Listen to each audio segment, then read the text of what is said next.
Jai Gurudev, dear students. Welcome to the online classes of Sri Guru Kripa Senior Secondary School, Raipur.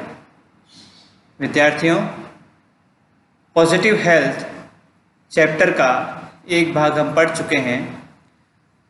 उसी से आगे बढ़ते हुए आज पॉजिटिव हेल्थ चैप्टर के बारे में हम पढ़ेंगे। पॉजिटिव हेल्थ में हमने देखा था कि जो पीछे का भाग हमने चैप्टर का पढ़ा था उसमें देखा था कि डेवलप्ड एंड डेवलपिंग दो प्रकार के जो नेशंस हैं वहाँ पर पॉजिटिव हेल्थ, जिसका मतलब होता है संपूर्ण स्वास्थ्य की क्या स्थिति है, क्या वहाँ संपूर्ण स्वास्थ्य विद्यमान है या नहीं है, उस बारे में चर्चा की गई थी। संपूर्ण स्वास्थ्य में स्वस्थ रहने के दो प्रकारों के बारे में चर्चा की थी। एक था मेंटल और दूसरा था फिजिकल। विद्यार्थियों, हमने बताया था कि जो डेवलप्ड कंट्रीज़ हैं वहाँ पे फिजिकल हेल्थ जो है वो इजीली अवेलेबल हो जाती है, जबकि मेंटल हेल्थ वहाँ पर इजीली अवेलेबल नहीं होती। यानी लोग शारीरिक रूप से डेवलप्ड कंट्री में स्वस्थ रहते हैं। उसका रीज़न हमने बताया था कि वहाँ खाने पीने की कोई कमी नहीं है, पैसे की कोई कमी नहीं है और हर प्रकार का पोषण युक्त भोजन वहाँ मिल जाता है। इसीलिए वहाँ पे लोग शारीरिक रूप से स्वस्थ है, लेकिन वहाँ मानसिक रूप से स्वस्थ नहीं है। क्यों नहीं है? क्योंकि वहाँ के आपस के रिलेशंस जो हैं वो इतने मजबूत नहीं हैं, लोगों को एक दूसरे से कोई लेना देना नहीं है। इसके विपरीत डेवलपिंग कंट्रीज़ जो हैं वहाँ आपको मेंटल हेल्थ इजीली अचीव हो जाता है, जबकि फिजिकल हेल्थ इजीली अचीव नहीं होता है। मेंटल हेल्थ इजीली अचीव क्यों होता है? क्योंकि डेवलपिंग कंट्रीज़ जो होते हैं वहाँ पर जो सोशल रिलेशंस होते हैं वो बहुत ही बेटर कंडीशंस में हैं और लोग एक दूसरे का ध्यान रखते हैं। आपस में जो सामाजिक संपर्क है, ह्यूमन इंटरेक्शंस है, बहुत अच्छा है। जबकि इन डेवलपिंग कंट्रीज़ में फिजिकल हेल्थ जो है इजीली अचीव नहीं हो पाता है। रीज़न है वहाँ पर जो है भोजन आदि की सुविधा नहीं है, उचित या पोषण युक्त भोजन नहीं मिल पाता है। इसी चैप्टर को हम आगे बढ़ाते हुए पढ़ते हैं। However, it is not impossible for people in developing countries to achieve positive health. To help achieve this state, we need an understanding of how our bodies function so that we can keep healthy. However, फिर भी it is not impossible. Impossible यानी असंभव चीज नहीं है। Impossible का मतलब क्या होता है? असंभव। असंभव नहीं है। क्या असंभव नहीं है? फॉर पीपल, लोगों के लिए, इन डेवलपिंग कंट्रीज, विकासशील देशों में, टू अचीव, प्राप्त करना। क्या प्राप्त करना? Positive health. यानी हमने अभी बताया था कि विकासशील देश जो है वहाँ पर जो पॉजिटिव हेल्थ का फिजिकल हेल्थ वाला भाग है, या यूँ कह सकते हैं कि जो शारीरिक स्वास्थ्य की बात कही जाती है वो प्राप्त नहीं होता है। लेकिन यहाँ लेखक ये बता रहा है कि इम्पॉसिबल भी नहीं है, असंभव भी नहीं है। इसका मतलब ये संभव है। तो फिर भी यह विकासशील देशों के लोगों के लिए संपूर्ण स्वास्थ्य प्राप्त करना असंभव बात नहीं है।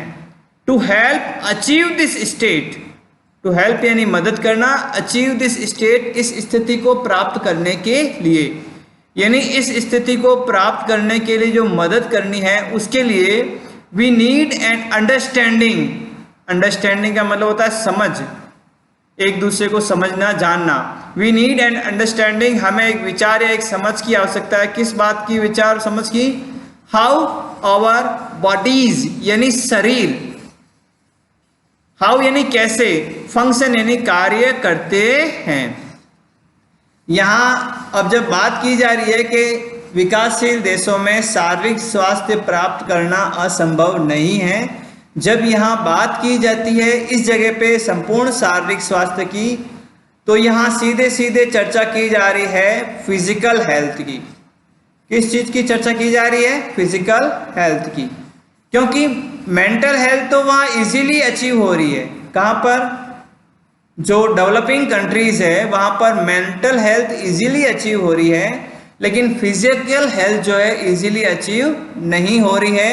तब राइटर ये कह रहा है कि वहाँ पर ये असंभव बात भी नहीं है, और यदि हमें इस कार्य को करना है तो सबसे पहले हमें ये समझना होगा हाउ आवर बॉडीज फंक्शन, यानी हमारा शरीर जो है किस प्रकार से फंक्शन यानी कार्य करता है, हमारा शरीर कैसे कार्य करता है, इस बात को समझने की आवश्यकता है। सो दैट जिससे कि वी कैन कीप हेल्दी, जिससे हम स्वस्थ रह सकें। वी ऑल्सो नीड, और हमें किस चीज़ की आवश्यकता है? A clean environment and healthy food. देखो सबसे पहली चीज़ किसकी ज़रूरत है? We need an understanding of how our bodies function, हमारा शरीर कैसे कार्य करता है इस बात की जानने की हमें क्या है? आवश्यकता, नंबर 1।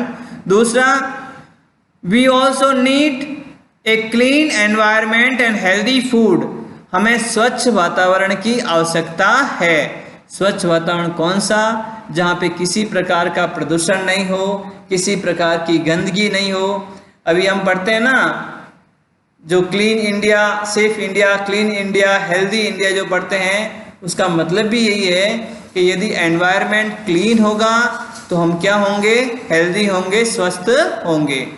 तो we also need a clean environment, हमें स्वच्छ पर्यावरण या वातावरण की आवश्यकता है, एंड हेल्दी फूड, और साथ ही साथ ऐसा भोजन, हेल्दी यानी स्वस्थ बनाए रखने वाला फूड, भोजन, ऐसा संतुलित भोजन कह सकते हो, अच्छा भोजन कह सकते हो, जिससे हमारे शरीर को उचित पोषण प्राप्त हो सके, ऐसे भोजन की हमें आवश्यकता है।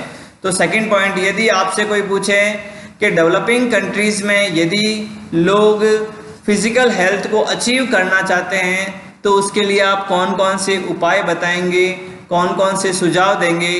तो सबसे पहला सुझाव है we need an understanding of how our bodies function.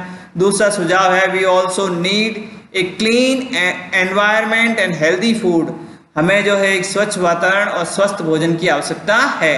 That does not cost too much money, और ये जो स्वच्छ पर्यावरण है और जो ये स्वस्थ फूड है, इसके लिए हमें डज नॉट कॉस्ट, इसकी कीमत नहीं होती, टू मच, बहुत ज़्यादा, यानी इसके लिए हमें ज़्यादा धन चुकाने की आवश्यकता नहीं है। यानी ऐसा भी नहीं है कि हमें संतुलित भोजन के लिए, स्वच्छ पर्यावरण के लिए बहुत सारा पैसा देना पड़ेगा, ऐसा ज़रूरत नहीं है।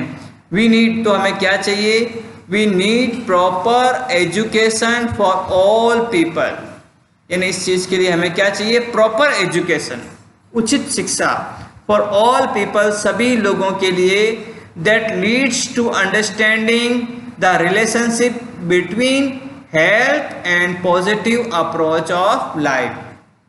कैसी शिक्षा चाहिए? That leads to understanding, leads यानी ले जाता है, कहाँ? अंडरस्टैंडिंग यानी समझने के लिए, यानी जो समझाता है, ऐसी शिक्षा जो हमें ज्ञान देती है, ऐसी शिक्षा जो हमें समझाती है। किस बारे में समझाती है? रिलेशनशिप यानी संबंध के बारे में। किसके बारे में समझाएगी हमें? रिलेशनशिप, संबंध। किस चीज़ का संबंध? अब यहाँ बता रहा है संबंध किसका? Health and positive approach and life, between यानी बीच में, किसके बीच में संबंध? स्वास्थ्य और सकारात्मक समझ जीवन की, या सकारात्मक तरीका जीवन जीने का, यानी हमारा स्वास्थ्य और हमारा जीवन जीने का जो सकारात्मक तरीका है, सकारात्मक वे है, सकारात्मक उपाय है, इन दोनों के बीच में आपस में क्या संबंध है, इस प्रकार की जो शिक्षा हमें दी जाएगी, उसी शिक्षा के माध्यम से हम स्वच्छ पर्यावरण प्राप्त कर सकते हैं, हम हेल्दी फूड प्राप्त कर सकते हैं और इन शॉर्ट हम पॉजिटिव हेल्थ प्राप्त कर सकते हैं। We should remember that a contented mind and healthy living, content का मतलब होता है संतुष्ट, कंटेंट वर्ड का मतलब क्या होता है? संतुष्ट, और कंटेंट यानी संतुष्ट हो चुका, माइंड यानी मस्तिष्क। ऐसा मस्तिष्क जो संतुष्ट है, यानी किसी प्रकार की चिंता, परेशानी, समस्या उस मस्तिष्क में, उस मन में नहीं है। एंड हेल्दी लिविंग, और स्वस्थ जीने का तरीका, यानी जीवन जीने का ऐसा तरीका जो हमें अच्छा स्वास्थ्य प्रदान करता है। तो वी शुड रिमेंबर, हमें ध्यान रखना चाहिए दैट ए कंटेंटेड माइंड, के एक संतुष्ट मस्तिष्क, एंड हेल्दी लिविंग, और स्वस्थ जीने का तरीका, कैन हेल्प, वो मदद कर सकते हैं किस चीज़ के लिए? To keep us free from many disease, हमें बहुत सारी बीमारियों से मुक्त रहने में, यानी बहुत सारी बीमारियों से मुक्त रहने में हमें कौन मदद कर सकता है? हमारा संतुष्ट मस्तिष्क और हमारे जीवन जीने का स्वस्थ जीवन जीने का तरीका। इन सम वेज, कुछ तरीके से या कुछ प्रकार से, it is easier for people, easier यानी आसान है। क्या आसान है? किसके लिए आसान है? फॉर द पीपल, लोगों के लिए। कौन से लोग? इन डेवलपिंग नेशंस, जो विकासशील देश है उसके लोगों के लिए कुछ तरीकों से आसान है। क्या आसान है? टू अचीव पॉजिटिव हेल्थ, संपूर्ण स्वास्थ्य को प्राप्त करना। बिकॉज, क्यों आसान है? They have more close knit social system, close knit यानी नज़दीकी से बुने हुए, गहराई से जुड़े हुए, सोशल सिस्टम्स यानी सामाजिक व्यवस्था। विकासशील देशों की सामाजिक व्यवस्था एक दूसरे से होती है, जुड़ी हुई होती है। इसीलिए इन विकासशील देशों के लोग चाहें तो बड़ी आसानी से संपूर्ण स्वास्थ्य को प्राप्त कर सकते हैं। With better communication between people, better communication का मतलब होता है अच्छा संप्रेषण। कम्युनिकेशन शब्द का कम्युनिकेट, कम्युनिकेट का मतलब होता है संप्रेषण। संप्रेषण शब्द का मतलब होता है भेजना, यानी संदेशों का आदान और प्रदान। संदेशों का क्या? आदान और प्रदान, एक दूसरे से बातचीत, विचार विमर्श, इसको बोलते हैं communication. With better communication between people, लोगों के बीच में अच्छी प्रकार से संपर्क होता है, संप्रेषण होता है। Then do many people in wealthy and developed nation. अब देखो यहाँ एक और डिफरेंट बताया है डेवलप्ड नेशन और डेवलपिंग नेशंस के बीच में, विकासशील देश और विकसित देश। पहली चीज़ तो क्या बताई कि इन दोनों, यानी विकासशील देश जो है उसकी विशेषता बताते हुए पहली चीज़ क्या बता रहे हैं कि नज़दीक से जुड़े हुए सामाजिक संपर्क या नज़दीकी सामाजिक व्यवस्था, यानी एक दूसरे से क्लोज निट सोशल सिस्टम। क्या बात की थी अपन ने? Close knit social system. और दूसरी बात यहाँ कही जा रही है बेटर कम्युनिकेशन बिटवीन पीपल, अच्छा संपर्क लोगों के बीच में। लोगों के बीच में कैसा संपर्क? अच्छा संपर्क। यानी जो डेवलपिंग नेशंस होते हैं उन लोगों के बीच में आपस में बातचीत, व्यवहार, चर्चा परिचर्चा, संदेशों का आदान प्रदान अच्छा रहता है। Then do many people in wealthy and developed nation, उन लोगों से ज़्यादा बढ़िया रहता है जो कि धनी, वेल्दी का मतलब क्या होता है? धनी, और डेवलप्ड का मतलब विकसित। जब भी हम विकसित देश की बात करते हैं इसका मतलब हम बात कर रहे हैं धनी देशों की। धनी देशों में धन तो है लेकिन आपस में बोलचाल, आपस में व्यवहार, आपस के नज़दीकी रिश्ते ये बिल्कुल भी विद्यमान नहीं है। फिर with very little by way of resources और सोफिस्टिकेटेड मेडिकल फैसिलिटीज। रिसोर्सेज यानी संसाधन और सोफिस्टिकेटेड मेडिकल फैसिलिटीज, यानी सोफिस्टिकेटेड का मतलब ये कह सकते हैं कि परिवर्तनशील, लचीली, मेडिकल फैसिलिटीज यानी स्वास्थ्य सुविधाएं। हमारे पास ऐसे बहुत से संसाधन हैं, हमारे पास ऐसी बहुत सी लचीली स्वास्थ्य सुविधाएं हैं वी कैन अचीव, जिनके द्वारा हम प्राप्त कर सकते हैं पॉजिटिव हेल्थ, संपूर्ण स्वास्थ्य for the majority of individuals in our communities. Majority यानी बहुत बड़े समुदाय, ऑफ इंडिविजुअल यानी व्यक्तियों के, इन आवर कम्युनिटीज़ यानी हमारे समुदायों में। यमन हमारे पास छोटे छोटे मिलकर ऐसे बहुत से संसाधन हैं, या हमारे पास इतनी स्वास्थ्य या कह सकते हो लचीली सुविधाएं हैं जिनके द्वारा हम ज़्यादातर लोगों को शारीरिक स्वास्थ्य की सुविधाएं प्रदान कर सकते हैं। This does not mean that we do not need medical care. Mean का मतलब और मेडिकल का मतलब स्वास्थ्य की देखभाल या चिकित्सकीय देखभाल। इसका मतलब ये नहीं है कि हमें चिकित्सकीय देखभाल की आवश्यकता नहीं है। We definitely need proper medical care under certain circumstances. Definitely निश्चित रूप से, नीड आवश्यकता है, प्रॉपर मेडिकल केयर उचित स्वास्थ्य, उचित चिकित्सकीय देखभाल की अंडर सर्टेन सर्कमस्टेंसेस। सर्टेन का मतलब निश्चित, कुछ निश्चित परिस्थितियां हैं। सर्कमस्टेंसेस यानी परिस्थितियां, कुछ निश्चित परिस्थितियां हैं जिनके अंतर्गत पहुंचने पर या जिनके अंतर्गत हमें चिकित्सकीय देखभाल की आवश्यकता रहती है। We need proper vaccination. Vaccination शब्द का मतलब क्या होता है? टीकाकरण। We need proper vaccination and immunization. Immunization यानी प्रतिरक्षीकरण। टीकाकरण का मतलब आप जानते हो किसी भी बीमारी का टीका लगाना, और प्रतिरक्षीकरण का मतलब होता है शरीर में रोगों से लड़ने की क्षमता का विकास करना। तो इन दोनों ही चीज़ों की हमें आवश्यकता है। विद्यार्थियों, अभी आप जानते हैं कोरोना काल चल रहा है, और इस समय भी जो बार बार मांग, जो बार बार इच्छा जाहिर की जा रही है, वो यही जाहिर की जा रही है कि जल्दी से जल्दी कोरोना महामारी की वैक्सीन विकसित हो जाए, जिससे कि हम जो है इस बीमारी से पूर्णतः मुक्ति प्राप्त कर सके। तो इसीलिए लेखिका ने भी पूर्व में इस बात की चर्चा की थी। इस बीमारी के लिए नहीं, सामान्य रूप से उसने कहा है कि हमें उचित टीकाकरण की और प्रतिरक्षीकरण की, यानी शरीर को रोगों से लड़ने की क्षमता प्रदान करने की आवश्यकता है। और किस चीज़ के लिए इन दोनों चीज़ों की जरूरत पड़ती है? Infectious disease. सामान्य रूप से ऐसी बीमारियां जो एक दूसरे से संक्रमण में नहीं फैलती है, उनके लिए हमें टीकाकरण और प्रतिरक्षीकरण की जरूरत कम पड़ती है।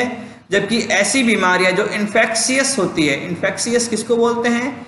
संक्रमित करने वाली, या ऐसी बीमारियां जो एक से दूसरे को संक्रमित करती है। संक्रमण वाली बीमारियां, जो भी संक्रमण वाली बीमारियां हैं जो एक व्यक्ति से दूसरे व्यक्ति में छूने से, हवा से या अन्य संपर्क के द्वारा फैलती हैं, उन सभी बीमारियों से लड़ने के लिए हमें किसकी आवश्यकता है? टीकाकरण की आवश्यकता है, प्रतिरक्षीकरण की आवश्यकता है। Proper treatment of disease bye medical and surgical intervention. Intervention का मतलब होता है हस्तक्षेप। क्या होता है? हस्तक्षेप। इंटरवेंशन का मतलब, तो प्रॉपर ट्रीटमेंट ऑफ डिजीजेज, बीमारियों का उचित इलाज। ट्रीटमेंट मतलब इलाज, डिजीजेज यानी बीमारियां। इन बीमारियों का उचित इलाज किसके द्वारा? By medical and surgical. Medical यानी चिकित्सकीय, एंड सर्जिकल इंटरवेंशन शल्य क्रिया हस्तक्षेप के द्वारा। कुछ बीमारियां ऐसी होती है जो केवल गोली दवाई लेने से तैयार हो जाती है, और कुछ बीमारियां ऐसी भी होती है हृदय रोग से संबंधित, किडनी से संबंधित या और किसी प्रकार लंग से संबंधित। उन बीमारियों में हमें शल्य क्रिया के हस्तक्षेप की आवश्यकता भी होती है, व्हेन रिक्वायर्ड, जब उचित हो या जब जरूरी हो। तो लेखिका यहाँ ये कहना चाहती है कि हमारे पास इस प्रकार के संसाधन हैं, इस प्रकार के चिकित्सकीय सुविधाएं हैं, जिससे हम अधिक से अधिक जनसंख्या को उचित स्वास्थ्य सुरक्षा या संपूर्ण स्वास्थ्य का लाभ दे सकें। लेकिन इसका मतलब ये नहीं है कि हमें चिकित्सकीय सुविधाओं की आवश्यकता नहीं है। निश्चित रूप से हमें उनकी ज़रूरत है। हमें जब ज़रूरत पड़ती है, कुछ ऐसी परिस्थितियां हमारे सामने होती है, तब हमें चिकित्सकीय सहायता प्राप्त करनी ही पड़ती है। और इसमें सबसे बड़ा उदाहरण बताया है लेखिका ने कि जो इन्फेक्शियस डिजीज होती है, ऐसी बीमारियां जो एक से दूसरे में संक्रमण के द्वारा हवा, पानी आदि या छूने आदि के द्वारा फैलती है, तो उन बीमारियों के लिए टीकाकरण की, उन बीमारियों के लिए प्रतिरक्षीकरण की आवश्यकता होती है। और ऐसी और भी बहुत सी बीमारियां होती है जिनमें कई बार हमें या तो दवाइयों की, गोलियों की और कई बार जो हमें शल्य क्रिया की आवश्यकता भी पड़ती है। इसके अलावा और क्या चीज़ चाहिए? Proper maternal care. Maternal care यानी माँ के द्वारा की जाने वाली देखभाल, माँ के द्वारा की जाने वाली उचित देखभाल, इसकी भी आवश्यकता है। और ये देखभाल कब चाहिए? Before and after child birth. बच्चे के जन्म से पहले और जन्म के बाद माता के द्वारा उचित देखभाल की जानी चाहिए। यदि ऐसा होता है तो वो बच्चा स्वस्थ रहता है, हष्ट-पुष्ट रहता है और उसे कोई बीमारी कभी भी नहीं लगती। और इसके अलावा किस चीज़ की ज़रूरत है? Regular medical checks after the age of 40 years. यहाँ एक विशेष बात कही है लेखिका ने, 40 साल के बाद में व्यक्तियों को नियमित रूप से अपने स्वास्थ्य की जांच कराई जानी चाहिए या करानी चाहिए।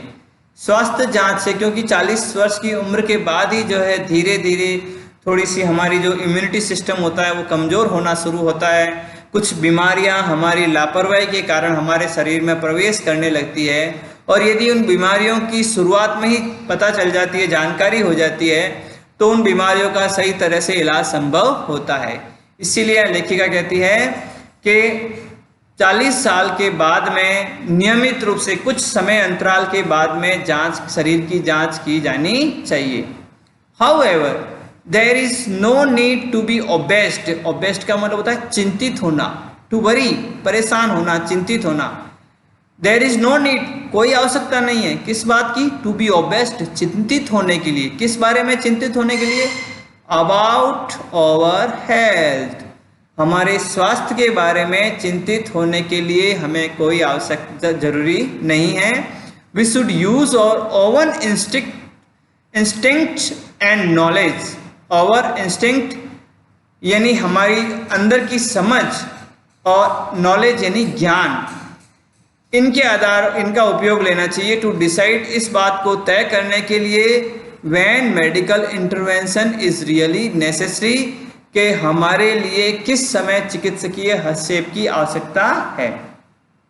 यानी हम अपने शरीर के प्रति अवेयर रहें, चिंतित रहें, और हम इस बात को समझें कि हाँ भाई अब हमारे शरीर में बीमारी घर करने लगी है और अब हमें चिकित्सकीय जांच करानी चाहिए, तो उस समय निश्चित रूप से हमें ये कार्य करना चाहिए।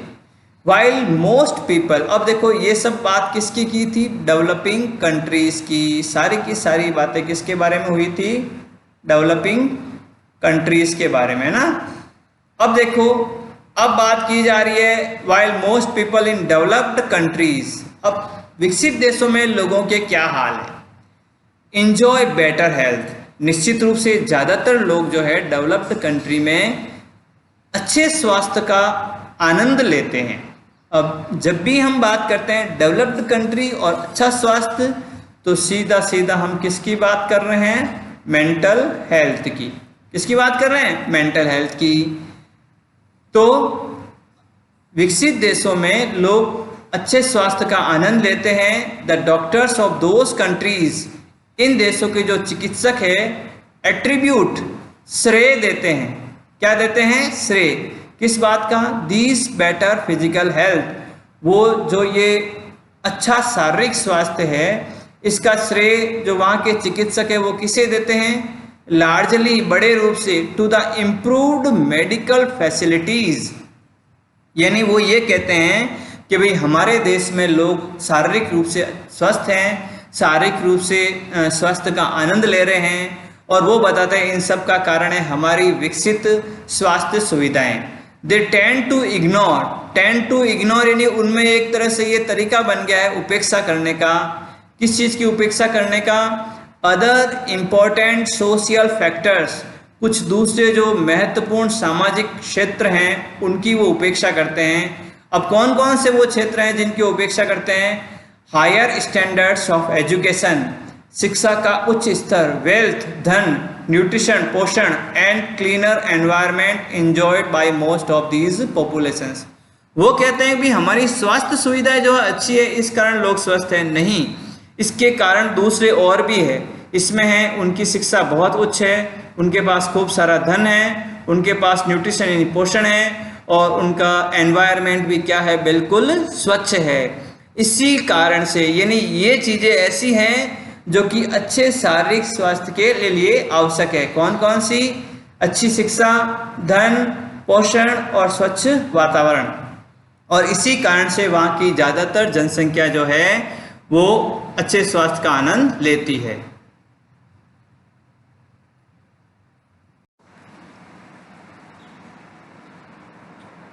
It may be helpful to realize that although people in the wealthy and developed nations have mostly achieved better physical health than people in the developing world, it may be helpful to realize, इस बात को महसूस करने में ये मददगार हो सकता है that कि although यद्यपि people in the wealthy and developed nations, धनी और विकसित देशों के लोग हैव मोस्टली अचीव्ड, लगभग प्राप्त कर चुके हैं, बेटर फिजिकल हेल्थ, अच्छा शारीरिक स्वास्थ्य, then people in developing world, उन लोगों से विकास जो कि विकासशील देशों में रहते हैं, विकासशील विश्व में रहते हैं।